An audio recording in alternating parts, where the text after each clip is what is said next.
ఈరోజు నర్సరాపేట 1 PS లిమిట్స్లో దినేష్ లాడ్జిలో ఒక ఫ్యామిలీ సూసైడ్ చేసుకున్నారనే సమాచారం మీద ఇక్కడికి రావడం జరిగింది.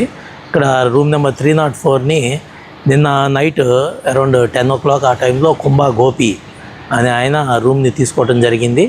మనకు అందుతున్న సమాచారం మేరకు కుంభా గోపి అనే ఆయన భోపాల్లో ఎనస్థీషియా డాక్టర్గా వర్క్ చేస్తూ ఉన్నారు. ఆయన లవ్ మ్యారేజ్ చేసుకున్నారు. 3 years పాప కూడా ఉంది. వీళ్ళ పాపకి కొద్దిగా డౌన్ సిండ్రోమ్తో ఉందని చెప్పేసి అని వాళ్ళకి ఏదో కొంచెం ఇది ఉన్నట్లుగా తెలుస్తోంది ప్రాథమికంగా. అయితే ఈరోజు మార్నింగ్ వాళ్ళు చేతులకి క్యాండిలా పెట్టుకొని వాళ్ళ ఎనస్థెటిక్ డ్రగ్స్ ఏయో డ్రగ్స్ని ఇంజెక్ట్ చేసుకుంటూ ఆ ఫొటోస్ వాళ్ళ ఫ్యామిలీ మెంబర్స్కి షేర్ చేసి ఈ లాడ్జ్ లొకేషన్ని వాళ్ళకి షేర్ చేశారు. దానిలో వాళ్ళు లాడ్జ్లోకి ఇనీషియల్గా డాక్టర్ గోపి గారు వాళ్ళ బ్రదరు వాళ్ళు వచ్చి ఇనీషియల్గా ఆ రూమ్ని అది వెరిఫై చేసి వాళ్ళని ఇమీడియట్గా లైఫ్ లైన్ హాస్పిటల్కి షిఫ్ట్ చేయడం జరిగింది ముగ్గురిని.